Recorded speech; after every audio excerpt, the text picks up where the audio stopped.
Nous sommes avec Philippe Glogoski qu'on rencontre à l'occasion du festival de bande dessinée Bulles en tête proposé par le Collège des Aumôniers du Travail. Alors tout d'abord Philippe, qu'est-ce qu'on pense de cette initiative ? C'est, on peut le dire, un petit festival BD sur Charleroi. Oui, c'est bien de revoir un festival BD à Charleroi, ça manquait quand même. Donc voilà, ils en sont à leur 3e édition et je trouve qu'ils se débrouillent pas mal du tout. Alors, c'est l'occasion de proposer une exposition sur la guerre de 14-18 parce que rappelons que tu as écrit notamment une bande dessinée sur ce triste événement. En fait, oui, même 3 albums. Donc il y a un album consacré à ce qui s'est déroulé à Ypres, dans la région, et puis un double album aux éditions du Triomphe qui a déjà quelques années, mais qui fonctionne très bien, j'en suis content. Et donc là, on est en pleine année commémoration. Donc j'ai été sollicité un petit peu à gauche, à droite, c'est bien. Et à Gramont, on a organisé une exposition et qui revient ici sur Charleroi. Donc la semaine passée, les planches étaient à Gerardsbergen, tout juste de l'autre côté de la frontière linguistique. Et ici, c'est à côté de chez moi, c'est sympa. Ouais, elle pourrait tourner encore ailleurs ? Oui, on m'a demandé en Champagne aussi. Donc je vais sans doute, oui, à Châtelet. Il y a un truc de prévu aussi par le comment ça s'appelle, le vieux Châtelet, le cercle d'histoire. Donc voilà, il y a des planches qui vont se balader, pas forcément dans des festivals BD d'ailleurs. Hein. Nous sommes avec Philippe Glogoski. Philippe Glogoski, auteur de Notre Région, lui doit déjà pas mal de choses, hein, notamment celui qui avait fait la bande dessinée sur Manchester United. Vous pouvez encore retrouver d'ailleurs tous les podcasts consacrés à Philippe sur notre page Ramdam Info. Alors cela dit, l'année 14-18, cette année 2018, c'est le 100e anniversaire de la fin de la Première Guerre mondiale. On avait fait ça pour le début, cette fois c'est la fin. Est-ce qu'il y a des choses qui sont prévues en dehors de l'exposition ? On ressort les albums ? Donc, concernant la BD historique, c'est vrai que ici, ce qui a été consacré à 14-18, c'est un peu à l'honneur. Et j'ai l'impression qu'après, une page va se tourner. Après un centenaire, les événements, ils font plus partie de l'histoire, ils deviennent mythiques. Donc, je ne sais pas s'il y aura encore un intérêt pareil pour la Première Guerre mondiale. En tout cas, oui, moi, j'espère que ça va continuer. Ces albums vivent et j'ai la chance de gagner de nouveaux et jeunes lecteurs. Ça, c'est la bonne surprise. Et puis, sur un plan personnel, moi, j'aime bien changer d'univers radicalement parfois. Donc, il y a des projets sport aussi.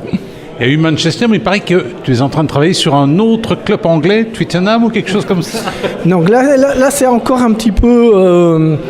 Je ne vais pas tout dévoiler, mais plutôt par superstition, parce que voilà, ça va se faire. Mais c'est un autre club de Première Ligue, oui. Un club londonien, mais il y en a quelques-uns. Donc voilà.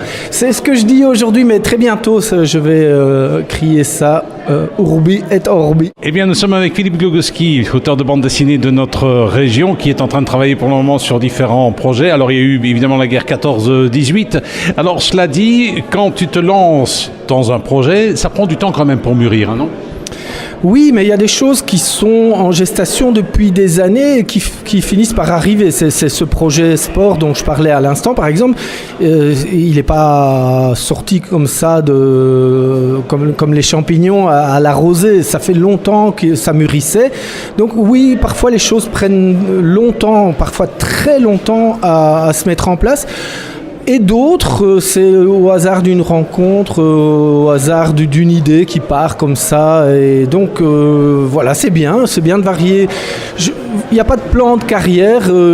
J'aurais envie de tout faire, ça c'est un peu le problème. Et que, mais voilà, abondance de biens ne nuit pas dans mon cas.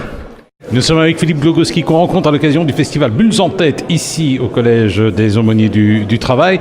Alors cela dit, il faut participer à de nombreuses salles. Il faut énormément semer en bande dessinée pour essayer de collecter et de vendre ses œuvres tout simplement.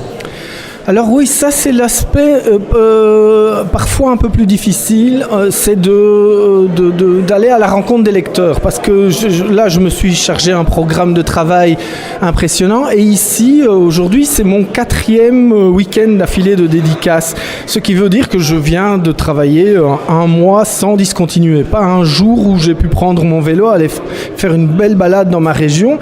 Alors ça c'est parfois un petit peu pesant et donc il faudra quand même que je... Mais ça fait partie du métier. Ça fait partie du métier et puis bon, c'est toujours agréable. Quand on y est, c'est bien parce qu'on rencontre des lecteurs, on a un retour. C'est une des rares manières pour nous d'avoir un retour direct sur notre travail, la vie des lecteurs, ceux qui nous connaissent et puis on en découvre des nouveaux à chaque fois. Enfin, pour ce qui me concerne en tout cas, à chaque sortie, je gagne des nouveaux lecteurs. Donc c'est vrai que quand on n'est pas un auteur vedette, ça fait partie du boulot, oui.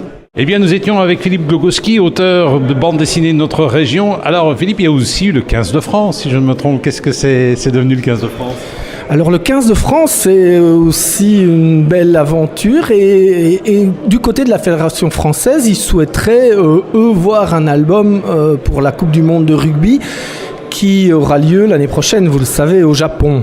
Donc ça va être difficile à caser dans l'agenda, mais pourquoi pas juste en tant que scénariste on était 2 dessinateurs déjà pour tenir les délais. Mais c'est vrai que c'est une aventure qui m'a beaucoup intéressé. Je suis resté fan de rugby depuis, donc voilà. Eh ben donc peut-être un album sur le rugby à l'occasion de la Coupe du Monde. Et il y aura aussi l'année prochaine, je dis ça comme ça, ce sera le 100e anniversaire du traité de Versailles. Le traité de Versailles, je l'ai évoqué dans les BD évidemment, mais il y a énormément de beaux sujets c'est pas les propositions qui manquent, donc voilà, je touche du bois, je devrais encore m'amuser pendant pas mal d'années à faire tout ce qu'on me propose ou les idées qui viennent de chez moi, quoi. Il y en a quelques-unes aussi dans mes tiroirs très intéressantes. Et je transmettrai une parce que l'année prochaine, c'est le 1750e anniversaire de la mort de Saint-Valentin. Mais ça, c'est une autre histoire. Saint-Valentin, oui, évidemment, on en a déjà parlé, mais c'est un sujet fascinant. Et c'est un atout de notre région super méconnu, donc c'est vrai que c'est un beau sujet, c'est vrai.